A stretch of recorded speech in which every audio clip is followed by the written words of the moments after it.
Bismillahirrahmanirrahim. Assalamualaikum warahmatullahi wabarakatuh. Bismillah. Innal hamdalillah nahmaduhu wa nasta'inuhu wa nastaghfiruhu wa na'udzu billahi min shururi anfusina wa sayyiati a'malina. May yahdihillahu fala mudilla lahu wa may yudlil fala hadiya lahu. Rabbi ishrah li sadri wa yassir li amri wa hlul 'uqdatam min lisani yafqahu qawli. Qala Allah ta'ala fi kitabil karim wa huwa asdaqul qa'ilin. A'udzu billahi samil 'alim min syaitanir rajim. Bismillahirrahmanirrahim. Innal ladzina amanu wal ladzina hajaru wa jahadu fi sabilillah ulaika yarjuna rahmatallah. Bapak Ibu hadirin jemaah sholat maghrib yang dimuliakan Allah Subhanahu wa taala, pertama dan yang paling utama tentu kita berterima kasih, bersyukur kepada Allah diberikan kenikmatan yang tiada terhingga, kenikmatan yang tidak pernah berhenti Allah berikan kepada kita. Termasuk nikmat yang paling besar adalah nikmat iman Islam yang terpatri di dalam hati sanubari kita. Mudah-mudahan nikmat itu akan bisa kita jadikan sebagai mazraratul akhirah, sawah ladang untuk mendapatkan kebahagiaan yang hakiki, itu akhirat. Amin Allahumma amin. Kedua kalinya salawat dan salam kita aturkan kehadiran baginda Nabi besar Muhammad sallallahu alaihi wasallam yang uswah hasanahnya kita tiru, kita contoh, insyaallah dengan meniru dan mencontoh baginda Rasulullah. Kita bukan hanya mulia menurut pandangan manusia, tetapi yang paling utama adalah mulia menurut kacamata dan pandangan Allah Subhanahu wa taala. Bapak Ibu hadirin jemaah yang dimuliakan Allah, kita lanjutkan kajian kitab Al-Barzanji. Pada pertemuan sebelumnya telah disampaikan tentang Isra Mi'raj baginda Rasulullah dan juga hadiah yang Allah berikan kepada kita umat Rasulullah sallallahu alaihi wasallam. Kita lanjutkan di bab berikutnya tentang hijrahnya Rasulullah sallallahu alaihi wasallam. Hijrahnya Rasulullah sallallahu alaihi wasallam ke Madinah merupakan perintah dari Allah Subhanahu wa taala yang diawali dari beberapa peristiwa. Ini yang diterangkan oleh Al-Barzanji. Summa arada nafsahu 'ala al-qabail bi annahu Rasulullah sallallahu alaihi wasallam fil ayyamil mausimiyah. Ini di halaman 64 diterangkan bahwasanya kemudian para kabilah fil ayyamil mausimiyah, di hari musim-musim haji. Jadi biasa di musim-musim haji itu kan dari berbagai macam penjuru itu datang ke Mekah untuk melaksanakan ibadah haji. Jadi ritual haji itu sebelum Nabi Sallallahu Alaihi Wasallam diangkat menjadi Rasul pun itu sudah menjadi jujukan, menjadi tempat untuk ibadah, tempat untuk berziarah, tempat untuk haji. Ini orang datang dari berbagai penjuru. Makanya di sini disebutkan fil ayyamil mausimiyah, di musim-musim haji itu ada kabilah, sekelompok orang datang menemui Rasulullah sallallahu alaihi wasallam. Fa'amana bihi sittatun minal ansar ikhtasahumullahu biridha. Di awal-awal itu ada 6 orang datang kepada Rasulullah sallallahu alaihi wasallam, beriman kepada beliau, bersyahadat kepada beliau. Ini ketika sudah mulai dakwah secara terang-terangan. Jadi proses dakwah itu ada 2 tahapan. Tahap pertama dakwah secara sembunyi-sembunyi. Jadi belum terang-terangan, belum secara langsung Rasulullah mendakwahkan kepada orang. Masih sembunyi-sembunyi. Baru ketika Umar bin Khattab masuk Islam dan perintah Allah untuk dakwah secara terang-terangan, baru Nabi kemudian mulai dakwah secara terang-terangan. Nah, ada 6 orang yang kemudian amanah, beriman kepada Rasulullah sallallahu alaihi wasallam. Ihtasarullahu biridha, maka Allah khususkan keriduannya kepada mereka. Ini artinya apa? Adalah orang-orang yang mendapatkan perhatian khusus dari Allah Subhanahu wa taala. Di mana ketika orang-orang saat itu masih dalam kekafiran, orang-orang saat itu masih mendustakan Rasulullah sallallahu alaihi wasallam, ini ada 6 orang datang kepada Rasulullah sallallahu alaihi wasallam. Makanya Allah mengapresiasi ihtasarullahu biridha. Allah sangat ridho kepada mereka. Wa hajja minhum fil qabil 12 rajulan wa bay'uhum bai'atan haqiyatan. Kemudian di musim haji berikutnya ini ada 12 orang bay'uhu bai'atan haqiyatan, yang mereka kemudian bai'at. Bai'at itu menjalin janji setia kepada Rasulullah, bersyahadat kepada Rasulullah, berbai'at kepada Rasulullah sallallahu alaihi wasallam. Jadi mengikat janji setia. Suman sorofu, kemudian mereka pulang. Fazahar al-Islam bil Madinah, baru Islam ini mulai menyebar. Jadi Zahar al-Islam bil Madinah, 12 orang yang datang dari Madinah ini setelah berbaiat, berjanji setia kepada Rasulullah, pulang ke Madinah mengajarkan, menyebarkan, mendakwahkan, sehingga Zuharul Islam bil Madinah, Islam mulai kemudian dikenal oleh orang-orang Madinah. Fakanat ma'qilahu wa ma'wa, maka yang kemudian Madinah menjadi tempat berlindung dan menetapnya Rasulullah sallallahu alaihi wasallam. Jadi nanti yang akhirnya kemudian Madinah inilah jadi pelabuhan terakhirnya Rasulullah, bahkan menjadi tempat peristirahatan Rasulullah, menjadi tempat makomnya Rasulullah sallallahu alaihi wasallam. Ini Zuharul Islam, Islam mulai menyebar.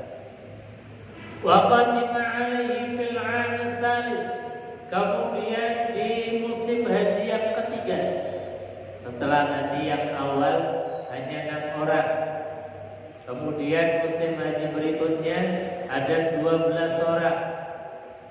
Di musim haji yang ketiga ini sab'una aw wasalasatun aw khamsatun, ada 73 atau 75 orang, wamra'atani, dan 2 orang perempuan. Jadi disebutkan dalam sejarah, ada yang mengatakan 72 orang, 73 orang, ada yang mengatakan 75 orang plus 2 orang perempuan. Minal qabaili Ausiyah wal Khazrajiyah, dari suku Jadi di Madinah ada suku yang terbesar, namanya suku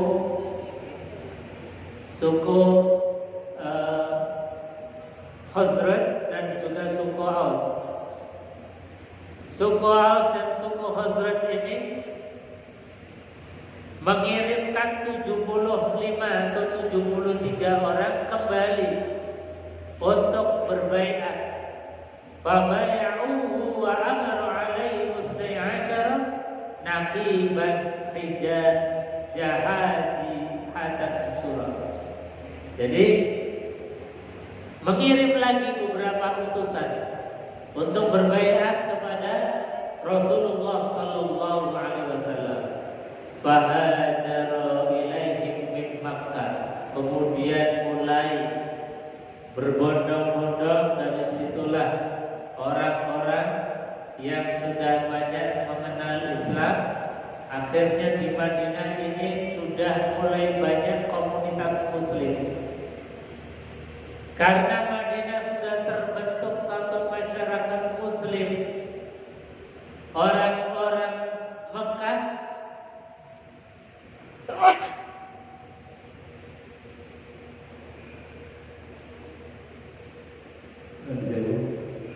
jadi orang-orang Mekah kemudian mulai banyak berhijrah ke Madinah untuk menjaga akidah. Kenapa? Karena di Mekah itu situasi dan kondisinya ini belum stabil.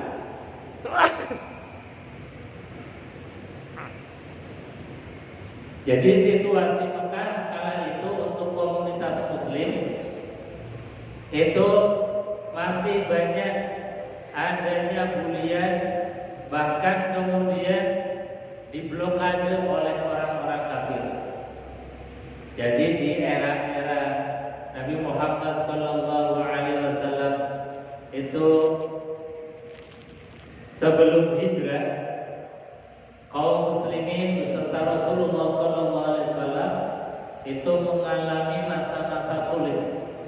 Apalagi setelah paman Rasulullah SAW itu meninggal, disusul Khadijah, betul-betul masa-masa sulit.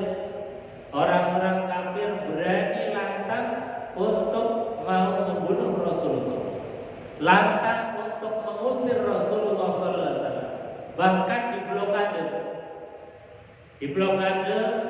secara ekonomi. Jadi bahan-bahan makan yang untuk kaum muslimin itu tidak boleh dijual kepada orang Islam.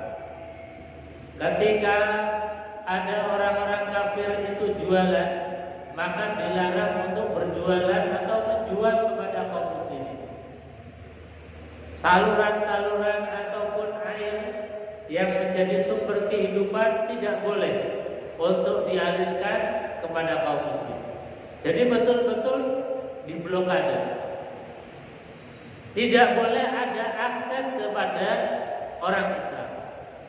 Jadi nyaris saat itu muslim Mekah atau orang yang sudah masuk Islam yang ada di Mekah itu betul-betul luar biasa. Digambarkan di dalam keterangan hadis, keterangan sirah nabawiyah, bahwasanya banyak para sahabat yang kemudian makan apa adanya. Ada yang makan pucuk-pucuk daun, ada yang sampai kemudian pergi ke pinggiran-pinggiran kota hanya untuk mendapatkan sesuap makanan. Ini begitu susahnya. Oleh karenanya digambarkan di dalam keterangan ini, fahajaru ilaihim min Makkah, maka mulai sebagian kaum muslimin itu hijrah dari Mekah zulmillatil islamiyah ke daerah yang sudah mulai terkondisikan keislamannya, yaitu apa? Madinatul Munawwarah. Yang tadi diawali 6 orang yang masuk Islam, tahun berikutnya 12 orang, tahun berikutnya lagi ada 75 atau 77 orang yang masuk Islam. Artinya apa? Di Madinah sudah terkondisikan masyarakat muslim. Dan di sana tidak ada hambatan. Mereka itu nyaman, hidup tentram, tidak ada satu intervensi dari orang-orang kafir. Bapak Ibu hadirin jamaah yang dimuliakan Allah. Wa faraqul awtan rahbatan fima uidda liman hajarul kufra wa nawa. Maka mereka kemudian meninggalkan tanah air mereka, meninggalkan Mekah, rahbatan, dengan rasa senang, fima uidda liman hajarul, dengan berkeinginan terhadap apa yang dijanjikan terhadap orang-orang yang hijrah meninggalkan kekafiran menuju kepada kebahagiaan tauhid yang diajarkan oleh Rasulullah sallallahu alaihi wasallam. Wa khafat Quraisy, maka ketika sudah banyak yang eksodus, pindah, hijrah dari Mekah ke Madinah, khafat Quraisy, orang-orang Quraisy ini kemudian mulai takut. Ini jangan-jangan kemudian orang Mekah pada ngikut Muhammad, orang Mekah nanti pindah semua ke Madinah. Mereka mulai ketakutan. Ayyal habu sallallahu alaihi wasallam untuk menyusul Rasulullah sallallahu alaihi wasallam di ashabihi wa alal muriyah. Maka fahtamalu biqatslihi fahafizahu Allah ta'ala min kaidihim wa najja. Maka mulailah mereka itu memerintahkan dengan berbagai macam cara, biqatslihi, dengan membunuh siapa saja yang mengikuti Nabi, mengikuti Rasulullah sallallahu alaihi wasallam. Jadi mulai membuat satu rencana agar orang-orang Makkah tidak ikut-ikutan hijrah. Wa uzina lahu sallallahu alaihi wasallam fil hijrah. Maka kemudian turunlah perintah ayat untuk supaya Rasulullah sallallahu alaihi wasallam itu hijrah. Faraqibatul musyrikun, meninggalkan orang-orang musyrik, yuriduhu bizahmihi khiyadul maniyah, untuk sampai kepada Rasulullah sallallahu alaihi wasallam pada satu malam yang dimana Rasulullah sallallahu alaihi wasallam itu dalam keadaan terkepung. Jadi Nabi itu berada di rumahnya bersama Abu Bakar As-Siddiq dan juga Ali bin Abi Thalib.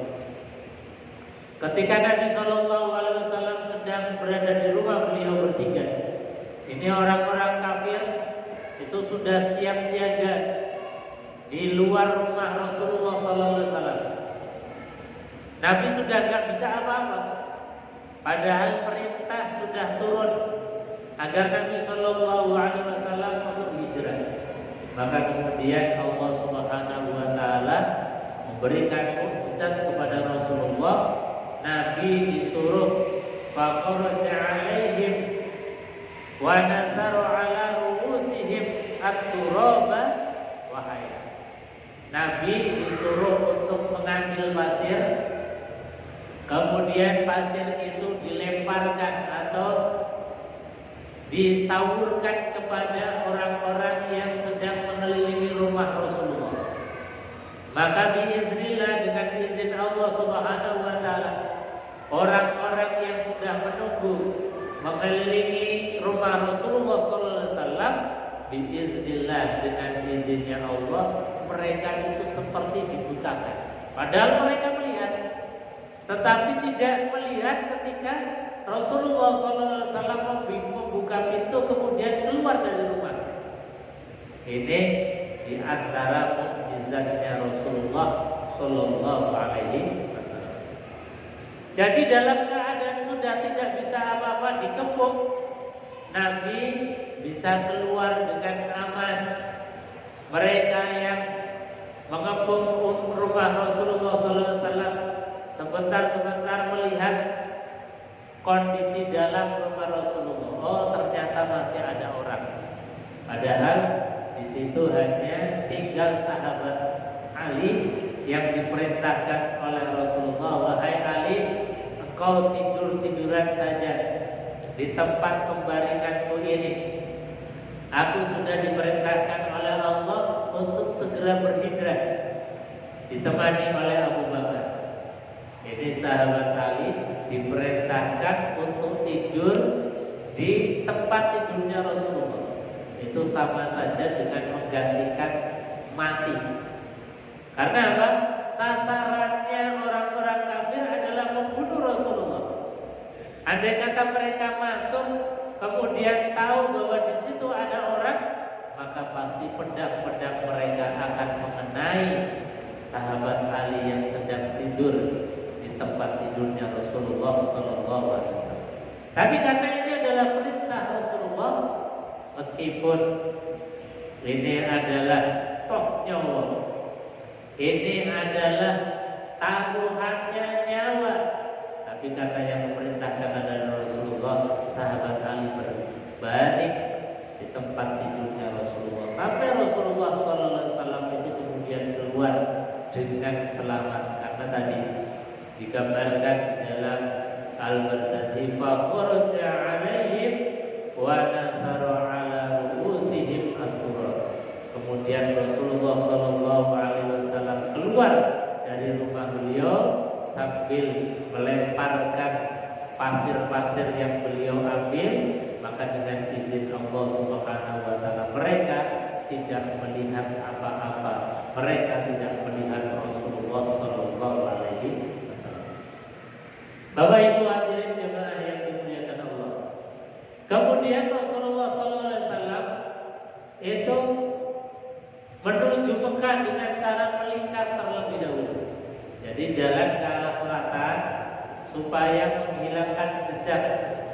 Karena kalau Rasulullah SAW itu langsung ke arah utara, ini pasti akan mudah untuk dilacak. Kalau Rasulullah SAW ini hijrah ke Madinah di jalan yang reguler, jalan arteri yang sudah biasa untuk perjalanan kafilah-kafilah dagang, maka Nabi SAW akan mudah untuk ditangkap. Makanya Rasulullah SAW mencari jalan yang berbeda. Beliau ke arah selatan dulu, baru kemudian ke arah timur, baru melingkar ke utara. Ini Rasulullah SAW. Bahkan jalan yang dilalui itu bukan jalan biasa. Nabi SAW pun berhenti di beberapa tempat, termasuk pertama yang disinggahi untuk istirahat Rasulullah.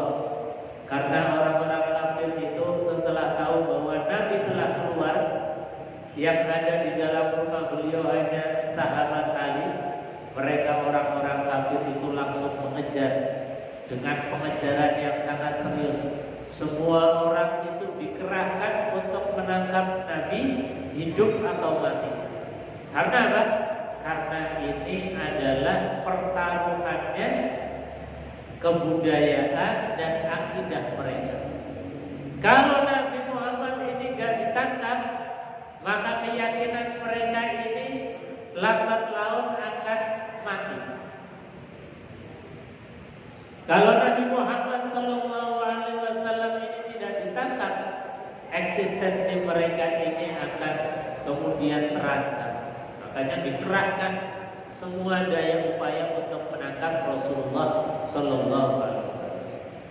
Sampai kemudian Nabi singgah sebentar, karena dari belakang itu sudah mulai membumbung dari debu-debu yang dilalui oleh orang-orang kafir untuk menangkap Rasulullah. Nabi tahu bahwa itu mereka sudah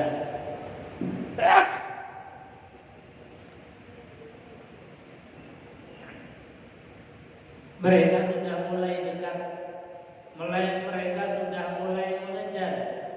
Maka Nabi SAW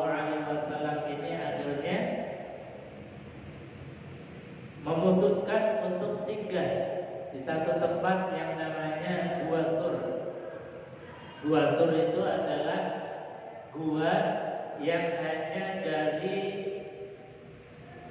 batu-batu besar yang bertumpukan, kemudian ada celah-celahnya. Dan celah-celah itu yang dijadikan Rasulullah Shallallahu Alaihi Wasallam untuk berlindung. Nabi masuk beserta Abu Bakar, yang tentunya itu sebetulnya bukan tempat yang nyaman. Karena apa? Sela-sela bebatuan besar yang ada di gurun pasir itu tentu pasti di sela-selanya banyak sekali hewan-hewan yang berbahaya. Banyak sekali binatang-binatang buasnya. Ada ular, ada kalajengking atau macam-macam. Semuanya itu adalah hal yang sangat mengkhawatirkan bagi Abu Bakar As-Siddiq. Tapi baginda Rasulullah SAW menenangkan Abu Bakar As-Siddiq, wahai Abu Bakar, tenanglah, innallaha ma'ana. Sesungguhnya Allah bersama kita. Kalau Allah yang memerintahkan kita untuk hijrah, maka pasti Allah akan membantu kita sampai ke tempat tujuan.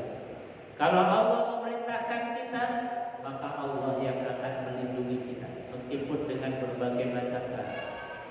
Ini Rasulullah Shallallahu Alaihi Wasallam hijrah, yang beliau singgah dulu di satu gua yang namanya Gua Sur.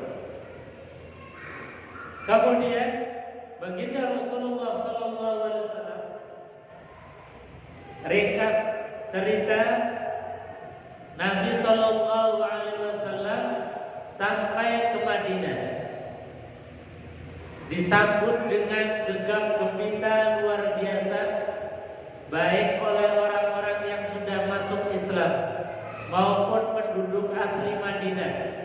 Mereka itu kemudian menyambut Rasulullah Sallallahu Alaihi Wasallam. Ini yang unik dari Rasulullah Sallallahu Alaihi Wasallam ketika baru pertama kali menginjakkan Madinah. Nabi Sallallahu Alaihi Wasallam ketika disambut luar biasa oleh mereka.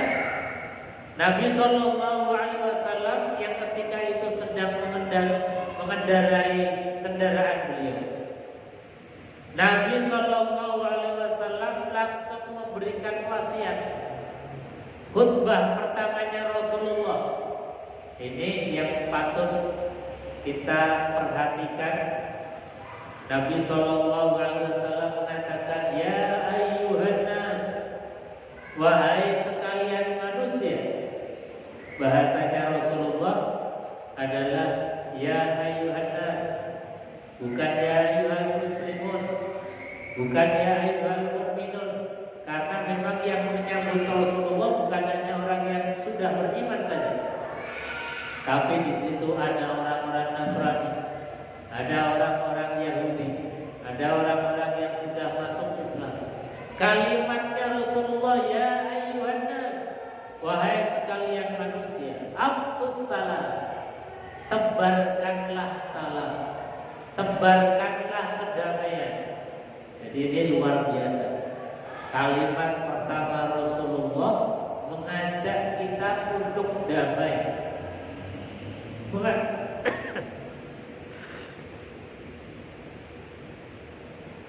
Mengajak kita untuk afsus salam, menjadi agen-agen perdamaian. Dan Nabi buktikan betul. Bukan hanya Rasulullah Sallallahu Alaihi Wasallam itu mengucapkan dan memerintahkan untuk menebarkan kedamaian, tapi Nabi Sallallahu Alaihi Wasallam mencontohkan sendiri. Apa yang dicontohkan oleh Rasulullah?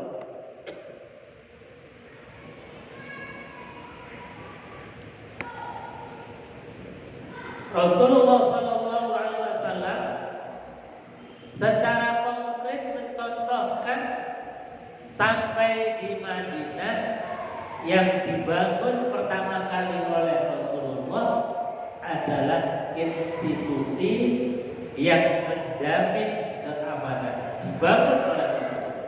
Apa itu? Yaitu institusi yang namanya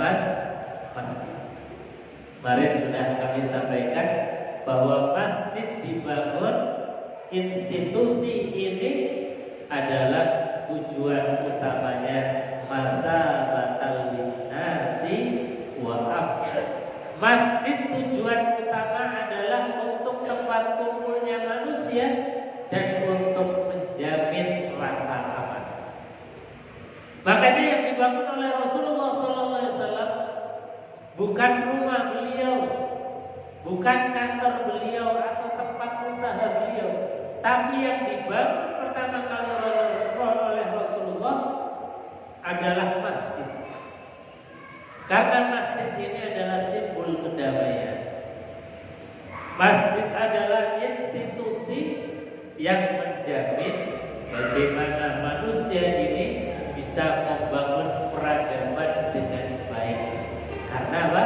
Karena ada rasa aman, rasa damai.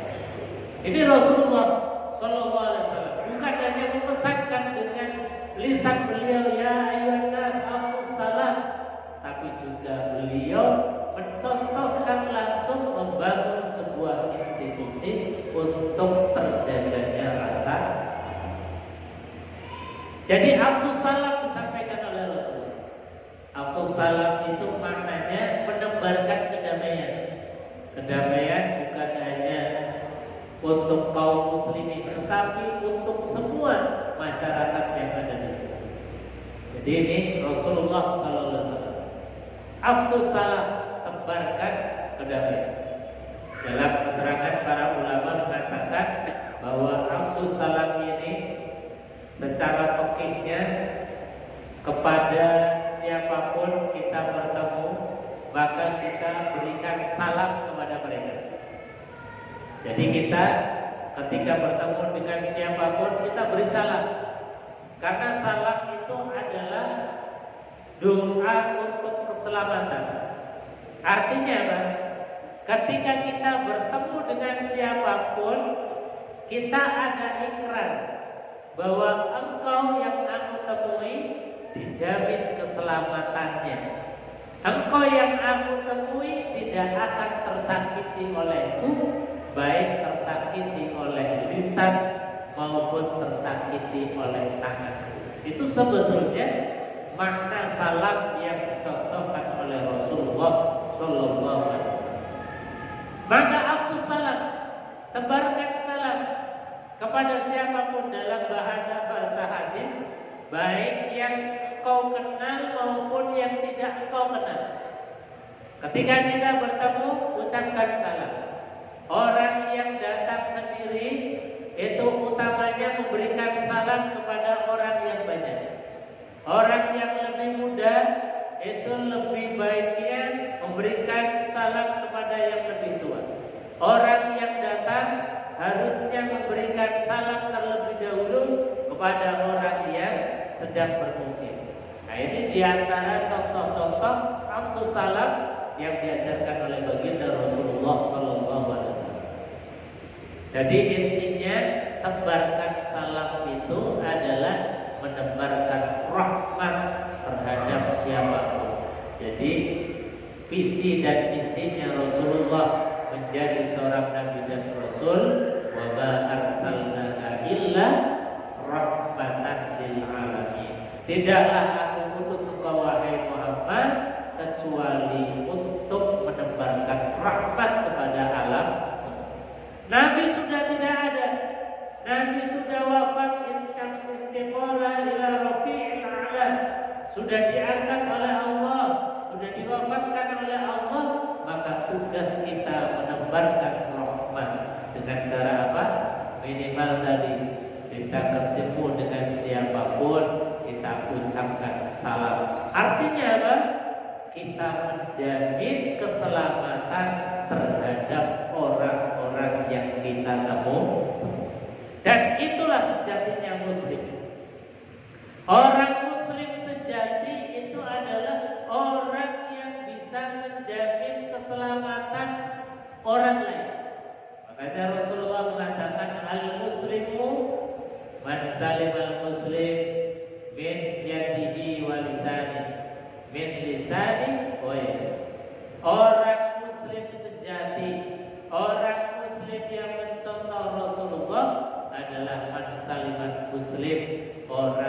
muslim lain itu terjaga dari kezaliman lisannya maupun kezaliman tangan.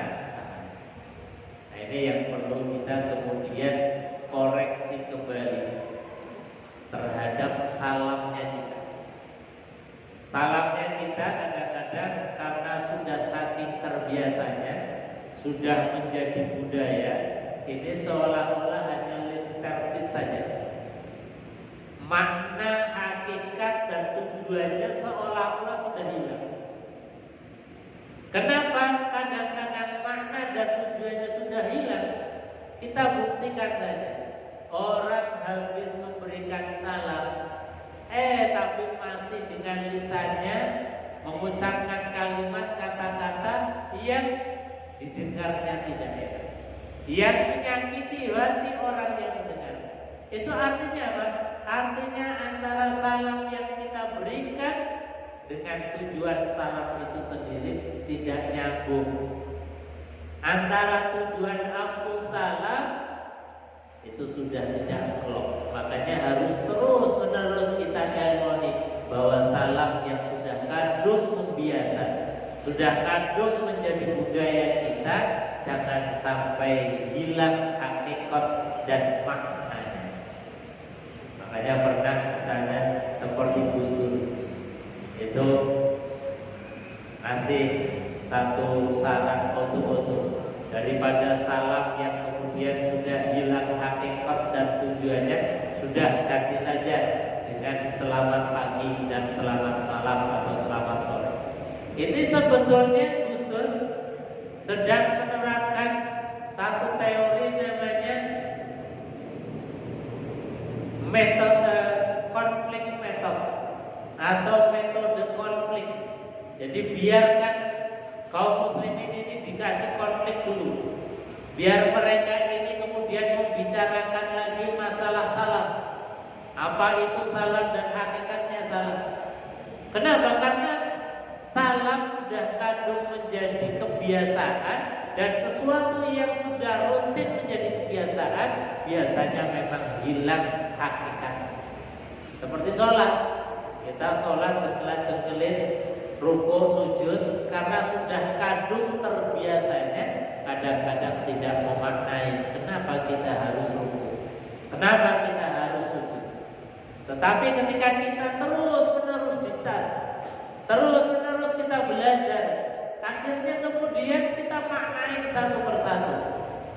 Dari mulai takbiratul ihram, dari mulai bacaan-bacaan iftitahnya, kemudian ruku, i'tidal, sujud, duduk, sampai salam, kita ada makna dan bekas yang kemudian bisa kita petik setelah kita melaksanakan sholat. Sama dengan salam yang merupakan perintah dari Rasulullah, ya ayyuhan nas, wahai sekalian manusia, afsu salam, tebarkan salam. Maka salam bukan hanya lip service saja, tetapi kita punya keyakinan dan harus punya keyakinan bahwa ketika kita mengucapkan salam kepada seseorang, dalam hati kita, kamu pasti akan terjamin tidak mungkin aku sakiti melalui lisanku dan tidak akan terzolimi melalui tangan. Ini Islam. Artinya jangan sampai kita mengucapkan salam tetapi kita tidak bisa menjaga ucapan. Akhirnya apa? Orang lain kemudian tergores hatinya, luka oleh lisan. Ini jangan. Makanya Rasulullah sallallahu alaihi wasallam tadi pesannya, ya ayyuhan nas afsus salam wa im'amut ta'am, wahai sekalian manusia, berikanlah makan. Jadi makan ini menjadi hal yang sangat-sangat diperhatikan oleh Rasulullah. Kenapa? Makan menjadi urusan, bahkan disampaikan dalam khutbah hijrahnya Rasulullah. Karena makan ini, kalau dalam teori orang-orang barat, Abraham Maslow misalnya, beliau itu itu menemukan satu teori namanya basic need, kebutuhan dasar manusia. Kebutuhan dasar manusia yang pertama itu kata beliau Abraham Maslow adalah kebutuhan perut. Artinya apa? Kalau kebutuhan dasar manusia, kebutuhan perut manusia tidak terpenuhi, maka ini pasti tidak akan terjadi ketentraman di dalam masyarakat. Pasti akan terjadi chaos, huru hara. Disebabkan apa? Karena perut belum tercukupi. Sebelum ada teori Abraham Maslow, Nabi sudah mengatakan ya ayyuhan nas afsus salam wa it'amut ta'am. Tebarkan kedamaian. Kemudian apa? Berbagilah makanan. Karena berbagi makanan ini adalah dalam rangka menjaga stabilitas keamanan, menjaga stabilitas daripada peradaban. Tidak mungkin orang akan menjadi tentram, damai kalau perut ini masih bermasalah. Makanya Nabi itu dalam berbagai macam kesempatan urusan perut, urusan makan ini menjadi penting. Urusan perut harus diperhatikan. Makanya berbagi. Berbaginya bukan hanya kepada orang-orang yang tidak mampu, orang yang kepada orang yang mampu. Ini bagian daripada kasih sayang, bagian dari perhatian. Apalagi kepada orang yang tidak mampu, ini bagian dari sesuatu yang sangat fundamental di dalam membangun sebuah peradaban umat manusia. Makanya untungnya dan alhamdulillahnya kita punya orang tua, punya guru-guru yang mentradisikan suka berbagi makan. Ini luar biasa. Khususnya orang Jawa, orang Indonesia dalam masalah berbagi makanan ini luar biasa. Sudah sesuai dengan apa yang diperintahkan oleh Rasul. Coba bayangkan, kita rumah tangga baru punya anak itu sudah kemudian bagi makanan kepada tetangga. Di sini namanya apa? Brokoan. Brokoan itu artinya apa? Kita menyampaikan rasa nikmat dari Allah dengan cara berbagi makanan. Nanti 7 hari atau 40 hari akekahan, bagi lagi makan.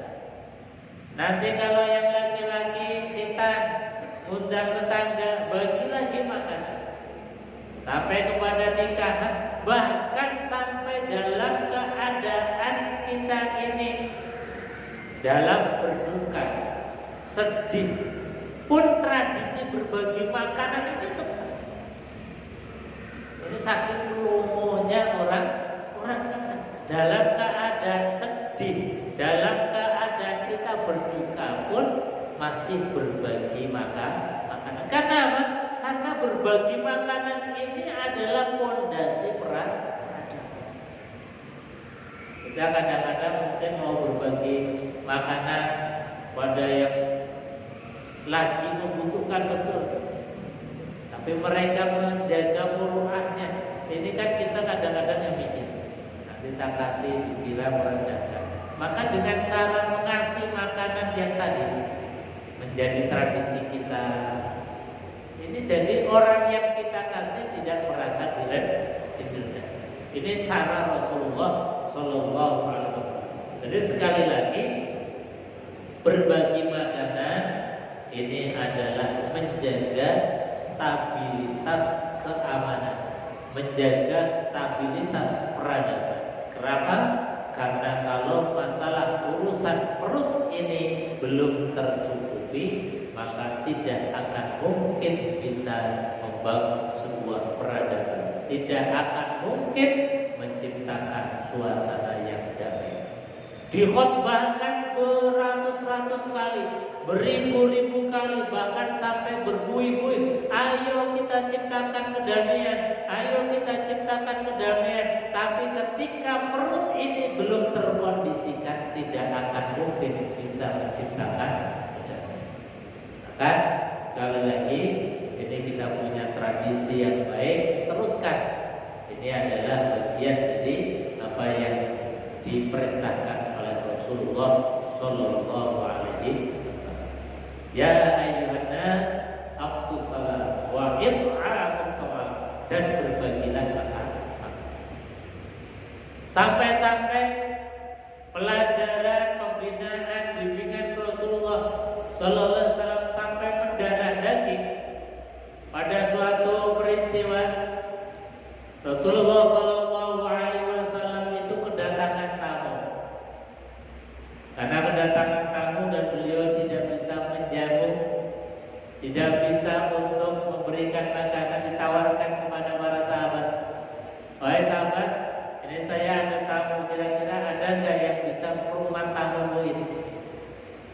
Ada sahabat yang kemudian tunjuk jari, saya ya Rasulullah, insya Allah akan menjamu tamunya engkau. Maka kemudian diajaklah tamunya Rasulullah ke rumah beliau. Sampai di rumah beliau, tanya pada istrinya, wahai istriku, ini ada tamunya Rasulullah, saya tadi sudah menyanggupi untuk menjamu, kira-kira ada makanan atau enggak? Maka dijawab oleh istri, wahai suamiku, kita ini gak punya makanan kecuali ini aja sepiring yang untuk anak kita. Maka apa yang dilakukan? Ya sudah, anak kita disuruh tidur saja, nanti biar itu untuk tamu. Dan nanti kita jamu, kita seolah-olah makan bareng dengan cara apa? Lampunya dimatikan. Maka setelah kemudian tamunya ini makan, dan peristiwa ini diketahui oleh Rasulullah SAW karena diinformasikan oleh malaikat Jibril, maka turunlah satu ayat yang mengapresiasi sahabat tadi yang meskipun dalam keadaan lapar, dirinya pun belum bisa makan, tetapi mendahulukan perutnya orang lain. Karena tamunya Rasulullah tentu dari perjalanan yang sangat jauh, lebih membutuhkan daripada dirinya. Padahal dirinya, istrinya dan anaknya belum makan. Maka peristiwa ini diapresiasi oleh Allah. Turunlah satu ayat, wa yuksiruna ala anfusihim walau kana bihim khasasah, bahwasanya sahabat yang dididik langsung oleh Rasulullah, wa yuksiruna ala anfusihim, mereka lebih mendahulukan orang lain di atas kepentingan dirinya sendiri, walau kana bihim khasasah, meskipun dirinya sendiri pun sangat membutuhkan. Nah, inilah yang kemudian diajarkan oleh Rasulullah, dididik oleh Rasulullah. Mudah-mudahan pendidikan ini juga menjadi pendidikan kita. Jadi mari kita ciptakan rasa damai, tebarkan salam dimanapun, kita jamin setiap orang-orang yang bertemu kita tidak akan terzalimi oleh lisan kita dan tangan kita. Dan fondasi menjaga peradaban, menjaga kedamaian adalah terjaganya kebutuhan perut. Kalau kebutuhan perut ini sudah terpenuhi, insya Allah keamanan akan bisa terjaga. Amin Allahumma. Bapak Ibu hadirin jemaah yang dimuliakan Allah, saya kira itu kajian pada malam hari ini, mudah-mudahan ada manfaatnya. Kita tutup dengan doa kafaratul majelis bersama-sama. Bismillahirrahmanirrahim. Subhanallahumma wa bihamdika, asyhadu an la ilaha illa anta, astaghfiruka wa atubu ilaik. Assalamualaikum warahmatullahi wabarakatuh.